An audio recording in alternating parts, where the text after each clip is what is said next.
আজকের পরিবেশ ও বিজ্ঞান ষষ্ঠ শ্রেণীর প্রথম অধ্যায় পরিবেশ ও জীবজগতের পারস্পরিক নির্ভরতা। এই অধ্যায়ের প্রথম টপিক আমরা ও অন্যান্য প্রাণীরা নির্ভর করি গাছেদের উপর। এই বিষয়টি নিয়ে তোমাদের আজকের ভিডিওতে রয়েছে। তা তোমরা অবশ্যই ভিডিওটির প্রথম থেকে শেষ পর্যন্ত অবশ্যই দেখতে থাকবে এবং যারা এখনও পর্যন্ত আমার চ্যানেলটিকে সাবস্ক্রাইব করোনি তারা অবশ্যই চ্যানেলটিকে সাবস্ক্রাইব করো, কারণ তোমাদের প্রতিনিয়ত পরিবেশ ও বিজ্ঞানের ক্লাসগুলো বা ভিডিওগুলো তোমরা পরপর আসতে চলেছে, সুতরাং তোমরা ক্লাসে জয়েন করে থাকো। চলো, প্রথমেই আমরা জানবো যে পরিবেশ কিভাবে গড়ে ওঠে। তাহলে প্রথমে আমরা যে বিষয়টি জানবো সেটি হচ্ছে পরিবেশ কিভাবে গড়ে ওঠে। সুতরাং আমরা জানি যে আমাদের চারপাশে থাকা যে বিভিন্ন জড় উপাদানগুলো রয়েছে, শুধু যে জড় উপাদান তাও নয়, একই সঙ্গে সজীব উপাদান নিয়ে গড়ে ওঠে কিন্তু একটা পরিবেশ। তাহলে বলা যেতে পারে যে পরিবেশ কিন্তু গড়ে উঠতে গেলে কিন্তু বিভিন্ন জড় উপাদান যতটা প্রয়োজন, একইভাবে সজীব উপাদানেরও কিন্তু প্রয়োজন। সুতরাং বলবো জড় উপাদান এবং সজীব উপাদান নিয়ে আমাদের চারপাশে থাকা বিভিন্ন যে জড় উপাদান এবং সজীব উপাদান রয়েছে তা নিয়ে গড়ে ওঠে পরিবেশ। এবার একটু জেনে নিই যে সজীব উপাদানকেও আবার দু ধরনের জীবকুল নিয়ে গঠিত হয়। একটা হচ্ছে উদ্ভিদ এবং অপরদিকে হচ্ছে প্রাণী। আবার উদ্ভিদ কিন্তু নিজেরা খাদ্য নিজেরা তৈরি করতে পারে, কিন্তু প্রাণী তার নিজের খাদ্য নিজে তৈরি করতে পারে না। সুতরাং সেক্ষেত্রে উদ্ভিদকে আবার বলা হয় উৎপাদক। এগুলো আমরা জানবো। আবার প্রাণীরা যেরকম কি খাদ্য, বাসস্থান বা শ্বাসবায়ুর জন্য যেমন উদ্ভিদের উপর প্রত্যক্ষ বা পরোক্ষভাবে নির্ভরশীল, আবার অন্যান্য প্রাণীর তুলনায় মানুষ কিন্তু আরও একটু বেশি উদ্ভিদের উপর নির্ভরশীল। কেন না পোশাক তৈরি মানে পোশাক যে পরিচ্ছদ মানে পোশাক তৈরির ক্ষেত্রে বা বাড়িঘর বানানোর ক্ষেত্রে বা ওষুধ তৈরির ক্ষেত্রেও কিন্তু আমরা গাছের উপর নির্ভরশীল করে থাকি। সেই জন্যই বললাম যে অন্যান্য প্রাণীদের তুলনায় কিন্তু মানুষ কিন্তু অর্থাৎ আমরা কিন্তু বেশি উদ্ভিদের উপর নির্ভরশীল। এবার চলো আমাদের পাঠ্য বইয়ে গল্পগুলোর প্রতিটি লাইন পড়ে পড়ে দেখি যে কীভাবে আমরা এবং অন্যান্য প্রাণীরা কীভাবে নির্ভর করে থাকি গাছেদের উপর। প্রথমেই দেখো যে বলা হয়েছে আমাদের পরিবার আর হচ্ছে সমাজ। জলের কল খাড়া হয়ে গেছে, খাবার জল দরকার, চান করা জল চাই, জামা কাপড় কাচতেও জল চাই। জল না হলে চলে নাকি? কিন্তু কল সারাবে কে? কাকু খোঁজ দিল পাড়ার নন্দ মিস্ত্রি, ডাকতেই চলে এলেন আর সহজে সারিয়ে দিলেন। তোমাদের জামা কাপড় কি তোমরা নিজেরাই সেলাই করতে পারো? বাড়িতে ইলেকট্রিকের লাইনে বা ইলেকট্রিকের কোনো জিনিসের সমস্যা হলে তোমরা কি নিজেরা ঠিক করতে পারো? দাদার সাইকেল খারাপ হলে কি করো? বিভিন্ন কোশ্চেন মনে আসতে পারে। এবার দেখো, বাড়িতে তোমার বাবা বা বাড়ির অন্য বড় কেউ হয়তো বাজার করে দেন, আর সেটা কি করে? মা বা কাকিমা বা জেঠিমা বা দিদিরা কে করে? রান্না করে। সুতরাং মা বা অন্য কেউ রান্না করে। কোনো কোনো কাজের জন্য তোমাকে তোমার পরিবারের লোকেদের উপর নির্ভর করতে হয়, ঠিক তো? তাহলে কিছু কিছু কাজ রয়েছে সেটা কি করতে হয় না আমাদের পরিবারের উপর নির্ভর করতে হয়। আবার কিছু কিছু কাজ রয়েছে সেগুলো আমাদের পরিবারের বাইরের অর্থাৎ সমাজের বিভিন্ন লোকের সাহায্য নিতে হয়। সেটাই তো আমরা জানতে পারলাম। যেমন এই যে রান্না করা, তাহলে রান্না করাটা এই যে আমরা ভাত খাবো, তাহলে ভাত রান্না করছে কি? মা বা কাকিমা বা জেঠিমা বা দিদি। তাহলে কি পরিবারের কোনো একটা লোকেদের উপর নির্ভর করতে হচ্ছে। এবার মনে করো আমার সাইকেলটা খারাপ হয়ে গেছে, তাহলে আমার সমাজের যে সাইকেল সারান, যিনি সাইকেল সারানো মিস্ত্রি, তাকে সাহায্য নিতে হচ্ছে। সেই জন্যই বলা হয়েছে যে কোনো কোনো কাজের জন্য মানে এমন কিছু কিছু কাজ রয়েছে যেটা আমাদের পরিবারের লোকেদের উপর নির্ভর করতে হয়। আবার কিছু কিছু কাজ রয়েছে বা কোনো কোনো কাজ আমাদের রয়েছে সেটা হচ্ছে পরিবারের বাইরে অর্থাৎ সমাজের লোকেদের সাহায্য নিতে হয়। আচ্ছা, তোমরা কি তোমাদের সব কাজ নিজেরা করতে পারো? বা কোন কোন কাজ জন্য তুমি তোমার পরিবারের উপর নির্ভর করো আর কোন কোন কাজের জন্য তোমাদের সমাজের উপর নির্ভর করো, তা একটি ছকের মাধ্যমে আমরা দেখব। চলো, প্রথমেই বলা হয়েছে যে কোন কোন কাজ করার জন্য তোমাকে তোমার পরিবার সদস্যের উপর নির্ভর করতে হয়। সেক্ষেত্রে প্রথমে বলা হয়েছে দেখো প্রতিদিন রান্না করা। তাহলে এই যে প্রতিদিন রান্না করে কারা? মা হতে পারে, কাকিমা হতে পারে, বা জেঠিমা হতে পারে, পিসিমা হতে পারে, দিদিও হতে পারে, তাই তো? আবার দুইয়েতে দেখো, দুইয়েতে বলা হয়েছে যে ছোট ভাই বা বোনকে দেখাশোনা করা। বাবা, কাকু, মা, কাকিমা, দাদা, দিদি কার উপর নির্ভর করে? না এই সমস্ত ব্যক্তিদের উপর নির্ভর করে। 3 নম্বর তোমরা যেমন ধরো, 3 নম্বরে যেমন ধরো যে বাজার করা, তাহলে এই বাজার করার কাজটি কার উপর নির্ভর করো? বাবা, কাকু বা বড় দাদার উপর নির্ভর করি।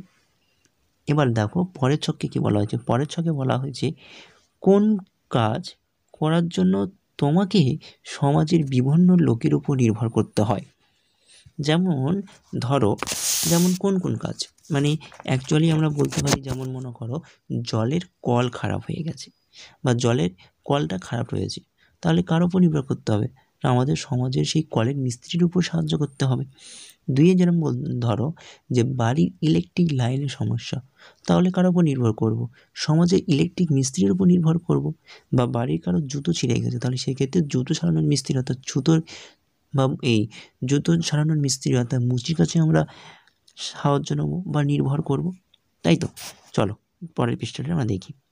পরের পৃষ্ঠায় রয়েছে, দেখো বলেছে আমরা মানে মানে আমরা অর্থাৎ মানে মানুষেরা কি কোনো রকমভাবে বা কোন কোনভাবে গাছেদের উপর নির্ভর করি তা নিচে তালিকায় লেখো এবং মানুষ কোন কোন জিনিস জন্য গাছপালার উপর নির্ভর করে সেটা আমরা জানবো।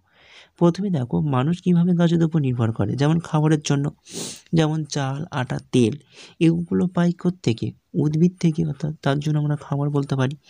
এবার 2 নম্বর দেখো, ঘরবাড়ি তৈরি বা প্রতিদিন ব্যবহার করা হয় এমন জিনিস তৈরি করার জন্য, যেমন ঘরের কাঠের আসবাব, এছাড়াও যে দাঁতন বা খড় চাটা যে বাড়ির ছাউনি এগুলো হতে পারে। জামা কাপড় তৈরি করার জন্য গাছের উপর কীভাবে নির্ভর করি, যেমন কার্পাস, তুলো থেকে যেমন আমাদের সুতো হয়, সেই সুতো থেকে কাপড় জামা তৈরি হয়। এছাড়াও পাট, শন গাছের তন্তু থেকে, আরেকটা বলতে পারি রেশম গুটির তন্তু থেকে। আর অন্যান্য জিনিসের জন্য যেমন গাছের উপর নির্ভরশীল, যেমন ওষুধের জন্য হতে পারে, জ্বালানির জন্য, ফুলের জন্য।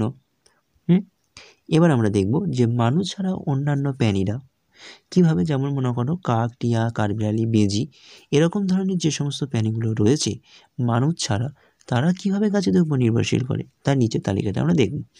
প্রথমে দেখো প্রাণীরা কীভাবে গাছেদের উপর নির্ভর করে। প্রথমে হচ্ছে খাবারের জন্য। খাবারের যেমন মনে হচ্ছে গাছের ফল বা ফলের বীজ বা গাছের পাতা বা গাছের ডাল এরকম ব্যবহার করে কিছু কিছু প্রাণীর উপর নির্ভর করে। যেমন গাছের ফলের উপর নির্ভর করে থাকে পাখি, হনুমান, বাঁদর। গাছের পাতার উপর নির্ভর করে থাকে যেমন গরু, শিয়াল, ভেড়া।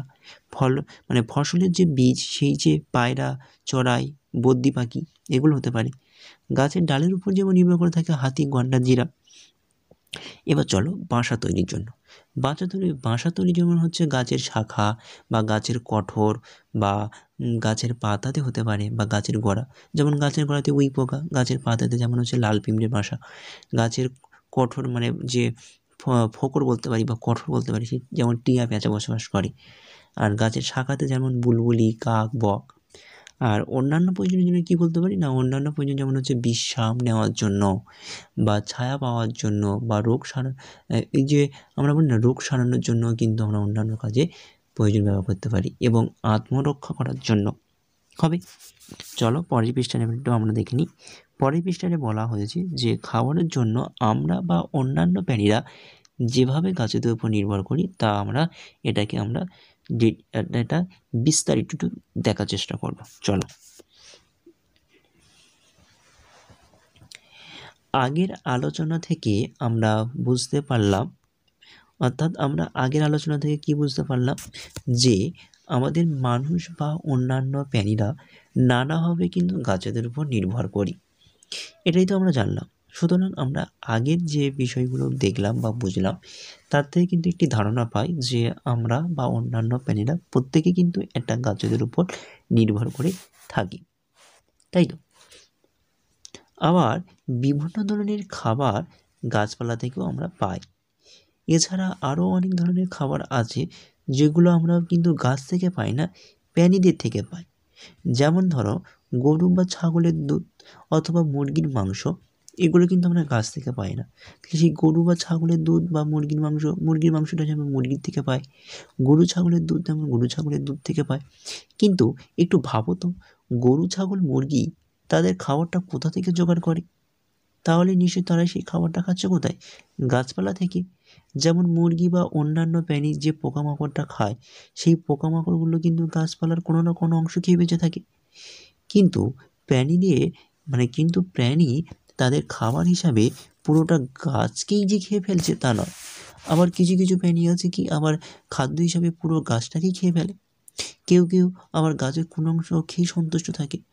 তাহলে বলা যেতে পারে যে খাবারের জন্য আমরা মানুষ বা আর যে অন্যান্য সব প্রাণীরা রয়েছে তারা কিন্তু অবশ্যই কিন্তু গাছেদের উপর সরাসরি কেউ নির্ভর করছে, অর্থাৎ কেউ প্রত্যক্ষভাবে নির্ভর করছে, আবার কেউ ঘুরপথে নির্ভর করছে, অর্থাৎ কেউ পরোক্ষভাবে নির্ভর করছে।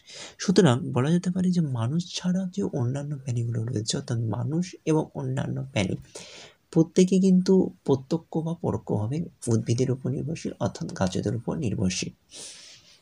চলো এবার দেখা যাক যে প্রাণীরা কীভাবে খাবারের জন্য গাছেদের উপর নির্ভর করে, তা প্রয়োজনে তুমি তার নিজের সারণী আরও কিছু প্রাণীর নাম যোগ করতে পারো।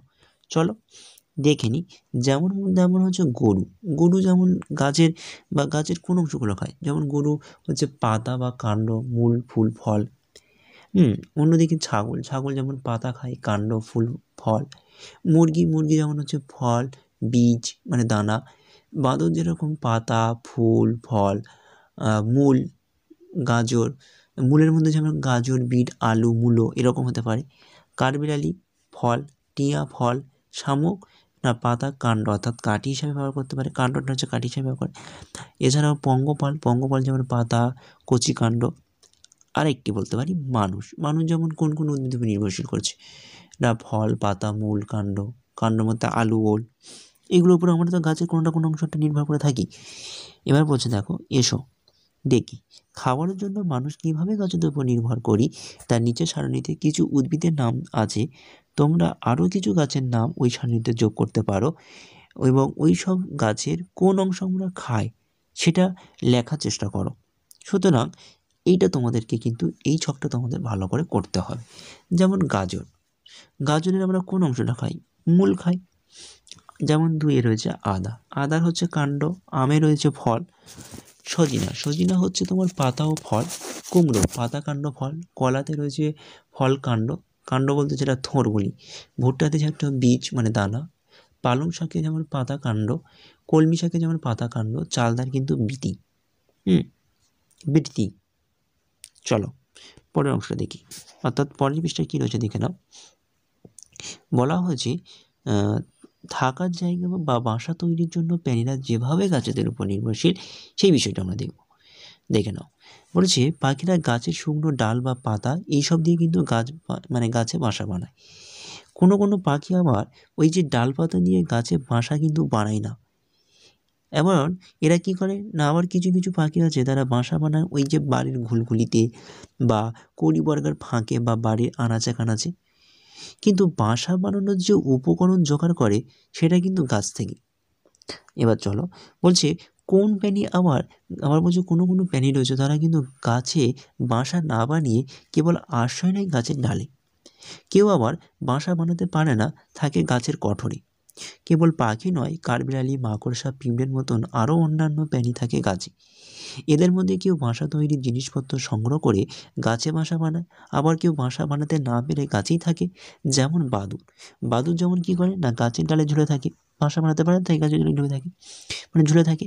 তাহলে আমরা দেখতে পেলাম যে কোনো প্রাণী গাছ থেকে বাসা তৈরির জিনিসপত্র জোগাড় করে, আবার কেউ গাছে থাকার জায়গা হিসাবে বেছে নেয়। এবার দেখে নিই যে তোমাদের বাড়ি বা স্কুলের আশেপাশের গাছগুলো খুব ভালো করে লক্ষ্য করো, কী প্রাণী যেখানে বাস করে বা সেখানে বাস করছে সেটা দেখো, এবং কিভাবে তারা গাছের নানা অংশ ব্যবহার করে তাদের বাসা বানিয়ে তাও দেখতে ভুলো না।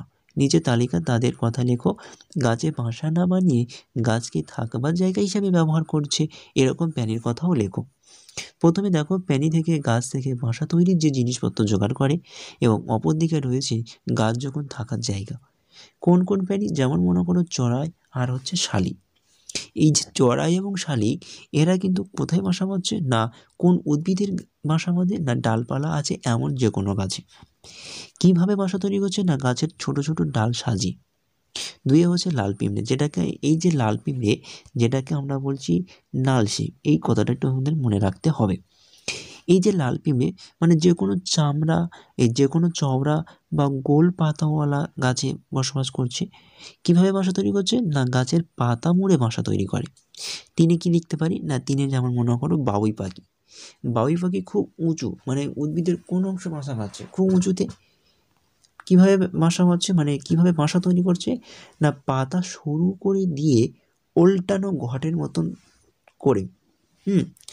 চারে কী বলতে পারি? যেমন দোয়েল পাখি। দোয়েল পাখি কী করে? না দোয়েল পাখির ডালপালা আছে এমন গাছে কীভাবে বাসা তৈরি করে? না গাছের ছোট ছোট ডাল সাজিয়ে। এবার চলো পেঁচা। পেঁচা কিন্তু উঁচু গাছ, সহজে গর্ত হয় না এরকম কোনো গাছে বাসা করছে। কীভাবে বাসা তৈরি করছে? না গাছের কাণ্ডে গর্ত করে কঠোর করে, মানে কঠোর তৈরি করে নেয়। এবার আমরা আসি কাকের ব্যাপার। কাক হিসাবে যেমন কাক হচ্ছে কোন উদ্ভিদে বাসা বাঁধে? ডালপালা আছে এমন কোনো গাছে। বাদুড় কী করে? ডালপালা আছে এমন কোনো গাছে। পেঁচা কিন্তু গাছের কঠোর। টিয়া গাছের কঠোর। বাবুই গাছে বাসা বাঁধে। তাহলে ছকটা তোমাদের হয়ে গেল। এবার চলো পরের পৃষ্ঠায় কী রয়েছে দেখো। বলেছি আমরা বাড়িঘর তৈরির জন্য যেভাবে গাছেদের উপর নির্ভর করে থাকি, প্রাণীরা তাদের বাসা তৈরি বা থাকবার জায়গা খুঁজে পেতে কীভাবে গাছেদের উপর নির্ভর করে সেটা তো আমরা জানলাম। আমরা কি আমাদের বাড়িঘর বা প্রয়োজনীয় আসবাব বা কাজের নানান যে সরঞ্জাম তৈরির জন্য গাছেদের উপর নির্ভর করি তা অবশ্যই জানব। যেমন ধরো পাহাড়ি অঞ্চলে যেখানে বেশি ভূমিকম্প হয় এমন জায়গায় কিন্তু কাঠ দিয়ে বাড়ি তৈরি করা কিন্তু রীতি। এবং আগেকার দিনে বাড়ি তৈরি করার সময় ছাদে কুড়িবর্গা তৈরি হতো কাঠ দিয়ে। অনেক আগে থেকে চাষের কাজের নানা জিনিসপত্র তৈরি হতো কাঠ দিয়ে। জাহাজ বা গরুর গাড়ির চাকা তৈরিতে কাঠের ব্যবহার বহুদিনের। এছাড়াও চেয়ার টেবিল খাট তৈরি করতেও কাঠ ব্যবহার করা হয়। কাঠ দিয়ে ঘর সাজানোর নানা রকম শৌখিন জিনিসপত্রও অনেকে বাড়িতে কম বেশি দেখা যায়। এবার দেখো আমাদের যে রোজকার মানে প্রতিদিন জীবনে বাড়িঘর তৈরিতে বা প্রতিদিন ব্যবহার করা হয় এমন কোনো জিনিসের জন্য কোন কোন ক্ষেত্রে গাছের বিভিন্ন অংশ ব্যবহার করে থাকি তাই নিচের তালিকা তৈরি করো। গাছের কোন অংশ? যেমন 1 রয়েছে গুঁড়ি, 2 বলতে পারি পাতা, 3 ফল, 4 বীজ। যেমন গুঁড়ি হিসেবে গাছের নাম যেমন বলতে হয় যেমন তাল, নারকেল। পাতা হিসেবে যেমন ব্যবহার করা তাল গাছ। ফল হিসেবে যেমন ব্যবহার করা হয় কলা। বীজ হিসেবে যেমন ব্যবহার করা হয় সর্ষে। এবার কী গাছে ব্যবহার করা হয়? যেমন গুঁড়ি গাছের হিসেবে নাম বললাম যে নারকেল বা তাল। যেমন পুকুর ঘাট বাঁধানোর জন্য।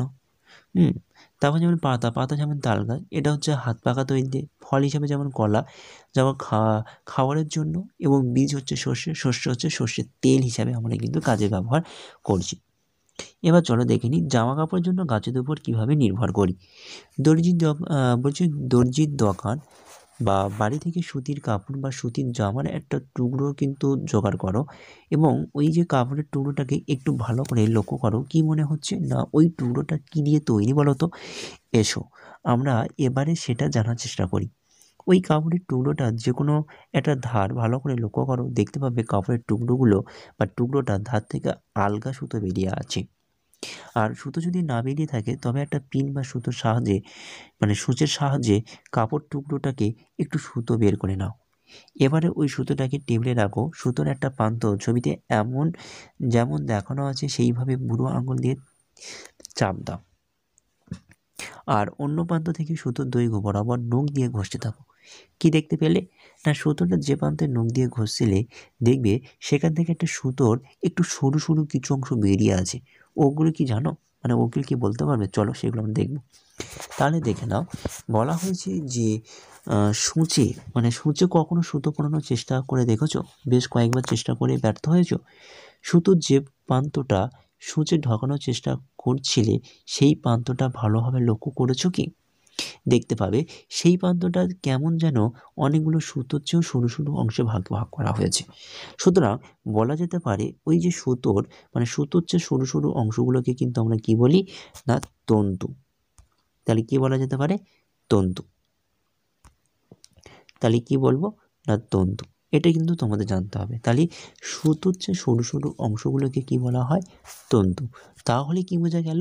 না এর থেকে বোঝা গেল যে কাপড় তৈরিতে মানে কাপড়টা তৈরি হয় সুতো দিয়ে, আবার সুতো কিন্তু তৈরি হয় তন্তু দিয়ে। সুতরাং কাপড় তৈরি, এই যে কাপড়টা তৈরি হচ্ছে তাহলে কী দিয়ে? সুতো দিয়ে তৈরি হচ্ছে, কিন্তু সুতোটা তৈরি হচ্ছে কী দিয়ে? তন্তু দিয়ে। তাহলে তন্তু দিয়ে তৈরি হচ্ছে সুতো এবং সুতো দিয়ে তৈরি হচ্ছে কাপড়।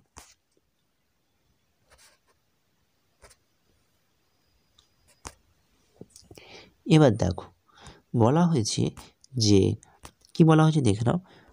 বলা হয়েছে যে তন্তু আমরা কোথা থেকে পাই বলে।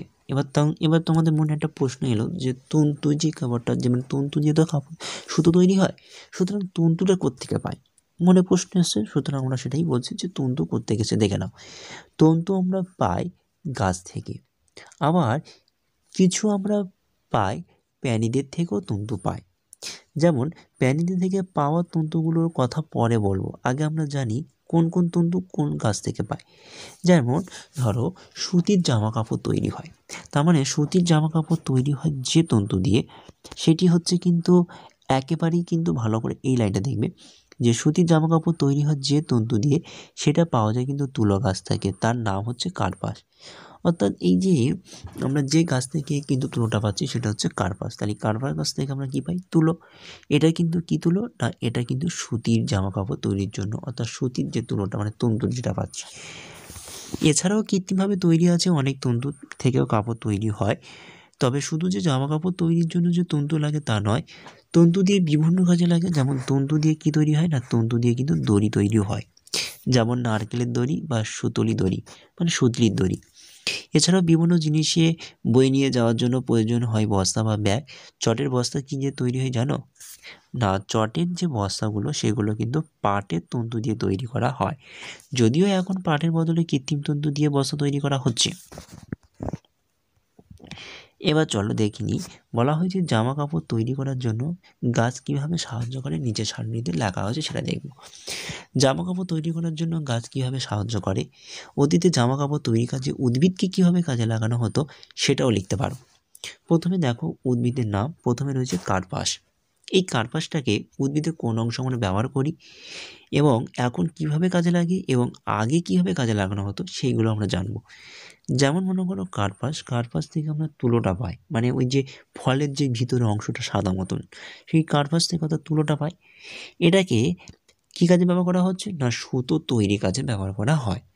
এবং এটাকে আগে কোথায় ব্যবহার করা হতো? আগে কিন্তু তুলো হিসাবে পোশাকে ব্যবহার করা হতো। 2 হচ্ছে দেখো শিমুল হচ্ছে উদ্ভিদের কোন অংশের ব্যবহার করছি না, এটাও তুলো, মানে ওই যে ফলের ভিতরের অংশ শিমুল গাছ থেকে তুলো, এটা সুতো তৈরিতে ব্যবহার করা হতো। এবং এটা আগে কীভাবে কাজে লাগানো হতো? না, এটাকে তুলো হিসাবেই কাজে লাগানো হতো। এবার দেখে নাও পাটে যেরকম দেখো, পাটে যেমন রয়েছে তোমাদের নারকেল, আচ্ছা নারকেল ব্যাপারটা পরে আসি, পাটের ব্যাপারটা দেখে নাও। পাটে যেরকম ব্যবহার করা হয় ওই যে কাণ্ডের বাইরে ছাল থাকে।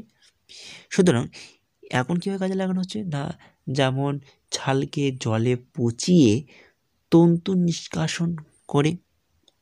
এটা আগে কীভাবে ব্যবহার করা হতো? না, মাটির বাড়ির ছাদ দেওয়ার জন্য কিন্তু ব্যবহার করা হতো। এবার আমরা দেখো নারকেলের কোন অংশ ব্যবহার করছি? না, ফলের বাইরে অর্থাৎ ত্বকটা। কীভাবে ব্যবহার করছি না এখন? না, এই যে ছালকে মানে ছবড়াটাকে, এই যে ছাল যেটাকে আমরা ছবড়া বলি, সেটা ছবড়া, এটাকে তুলে দড়ি বা গদি প্রস্তুত করা হয়। আর এটা আগে কীভাবে ব্যবহার করতো? না, এটাকে আগে ব্যবহার করা হতো ধূপধুনো বানানোর জন্য। এবং 5 নম্বরে ছকটা ফাঁকা রয়েছে, তোমাদের দিতে পারো যে নারকেল বা তাল পাতা, এটাকে পাতা বা পাতার বিন্দু হিসাবে ব্যবহার করতে পারি। এটাকে কৃত্রিম উপায়ে তন্তু হিসাবে ব্যবহার করা হচ্ছে এখন। আর এটাকে আগে কীভাবে ব্যবহার করতো? না, এটাকে ঝাঁটাবার জন্য, অর্থাৎ যে ঝাড়াবার যে ঝাঁটা মানে বাড়িঘর যে ঝাঁট দেওয়ার যে ঝাঁটা হিসাবে কিন্তু এটা বানানো হতো, এখনও হয়। চলো পরের অংশ আমরা দেখব যে গাছ থেকে আমরা যে সমস্ত জিনিস পেয়ে থাকি, এই অংশটা আমরা দেখব। প্রথমেই দেখো বলা হয়েছে যে খাবার আর থাকার জায়গার জন্য আমরা বা অন্যান্য প্রাণীরা কত রকমভাবে গাছেদের উপর নির্ভরশীল সেটা আমরা জানলাম কম বেশি করে। জামা কাপড় আর বস্তা, ব্যাগ ইত্যাদি তৈরির জন্য আমরা কিভাবে উদ্ভিদের উপর নির্ভরশীল সেটাও আমরাও জেনেছি। একই সঙ্গে এই সব জিনিসগুলো ছাড়া প্রতিদিন আমরা কিন্তু নানানভাবে কিন্তু গাছ থেকে অনেক উপকার পাই। এসো এবার সেগুলো জানার চেষ্টা করি। তুমি যে একটা বই পড়ছো, আচ্ছা বলো তো এই বইটা কী দিয়ে তৈরি? অর্থাৎ তোমাদের এই যে পরিবেশ বিজ্ঞান পাঠ্য বইটি কী দিয়ে তৈরি তোমরা জানো? তোমরা অনেকেই হয়তো বলবে যে গাছ থেকে আমরা কাগজ পাই, সেই কাগজ দিয়েই তৈরি। সুতরাং একই কথা ঠিকই বলেছো তোমরা, যে গাছ থেকে আমরা যে পাই কাগজ, সেই কাগজগুলোকে বই তৈরিতে কিন্তু ব্যবহার করা হয়। আবার লেখালেখিতেও করি যে কাগজ, সেটিও তো ব্যবহার করা হয়। তার মানে এই যে বই বা খাতা বাঁধাই করতে লাগে কি, মানে দেখো তোমাদের বইটি সেলাই করা নেই, বাঁধাই করা রয়েছে আটা দিয়ে, তাহলে লাগে কিন্তু আটা। কিসের আটা? না, গদের আটা। আর আঠাও আমরা পাই গাছ থেকে। যদি এখন অনেক ক্ষেত্রে এই কাজের জন্য কৃত্রিমভাবে তৈরি করা আটা ব্যবহার করা হচ্ছে। চলো এবার এটা কিন্তু ভালোভাবে তোমাদের জানতে হবে। তাহলে বই বাঁধাই করার জন্য আমরা কী আটা ব্যবহার করছি?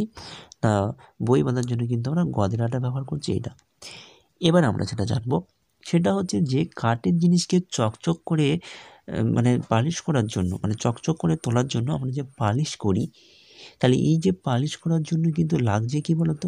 রজন। আর এই রজনটা পাচ্ছি থেকে পাইন বা শাল গাছের মতন, মানে পাইন বা শাল গাছ মতন এরকম গাছ থেকে কিন্তু আমরা রজন পাই। সুতরাং সেই রজনটা কিন্তু কাঠের কোনো জিনিসকে চকচক করে তোলার জন্য বা পালিশ করার জন্য সেটাকে ব্যবহার করতে হচ্ছে। সুতরাং আমরা প্রত্যেকটা কিন্তু জিনিসের উপর কেন যেন একটা উদ্ভিদের উপর নির্ভরশীল, তাই না? এবার দেখো, বট গাছ থেকে যে পাতা বা ডাল ভাঙলে দেখবে সাদা দুধের মতন একটা চটচটে একটা জিনিস বেরিয়ে আসছে। এটা আসলে ওই যে গাছে ওই যে সাদা মতন জিনিসটা না, ওটা কিন্তু গাছে মানে ওই যে গাছে বর্জ্য পদার্থ। যেমন রবার গাছ থেকে এরকম যে বর্জ্য পদার্থটা বের হয়, তার থেকে তৈরি হয় কিন্তু রবার। এই রবার দিয়ে আগে কিন্তু তৈরি করা হতো গাড়ির টায়ার। অবশ্যই ইদানিং টায়ার তৈরি করার জন্য ব্যবহার করা হচ্ছে কৃত্রিম রবার। প্রাকৃতিক রবার দিয়ে এখনও পেন্সিলের দাগ মোছা, ইরেজার তৈরি করা হয়। পরের অংশটা আমাদের কিন্তু ভালোভাবে দেখতে হবে। বলছে ম্যালেরিয়া ওষুধ তৈরি হয় কোত্থেকে? না, কুইনাইন থেকে। তাহলে ম্যালেরিয়া ওষুধ তৈরি হয় কোত্থেকে? না কিন্তু কুইনাইন থেকে। আবার কুইনাইনটা পাই কোত্থেকে? না সিংখনা গাছের ছাল থেকে। সিংখনা গাছের ছাল থেকে। তাহলে কুইনাইন হলো সিংখনা গাছের এক ধরনের বর্জ্য পদার্থ। এছাড়াও সর্বগন্ধা, তুলসী, বাসকের মতন নানা গাছ থেকে পাই নানা রকম ওষুধপাতি। অক্সিজেন তো গাছ আমাদের দেয়, সুতরাং আমরা যে অক্সিজেনটা নিচ্ছি এটাও কিন্তু গাছেদের উপর নির্ভরশীল। তোমরা জানো আমরা যখন শ্বাস নিই সেটাকে কি বলি? নিঃশ্বাস না প্রশ্বাস? প্রশ্বাস বলি তো। সুতরাং এই যে আমরা প্রশ্বাস নিচ্ছি অর্থাৎ শ্বাস নিচ্ছি, তখন কিন্তু অক্সিজেন গ্রহণ করি। আবার শ্বাস ছাড়ার সময় আমরা কী করি? অর্থাৎ শ্বাস ছাড়াটাকে কী বলা হয়? নিঃশ্বাস, অর্থাৎ কার্বন ডাই অক্সাইড ত্যাগ করি। আবার গাছেরা কিন্তু খাবার তৈরি করার সময় কার্বন ডাই অক্সাইড গ্রহণ করে, অক্সিজেন কিন্তু ত্যাগ করে। এর ফলে পরিবেশে কী হচ্ছে? না, এর ফলে পরিবেশের অক্সিজেন এবং কার্বন ডাই অক্সাইড দুটোটাকে কী করা হচ্ছে? ভারসাম্য বজায় রাখা হচ্ছে। মানে অক্সিজেন যোগান বজায় থাকে, আবার কার্বন ডাই অক্সাইডের পরিমাণ বেড়ে গেলে পরিবেশে নানা রকম সমস্যা দেখা দিত। সুতরাং পরিবেশে অক্সিজেন এবং কার্বন ডাই অক্সাইড ভারসাম্য বজায় রাখা খুবই কিন্তু আমাদের জরুরি।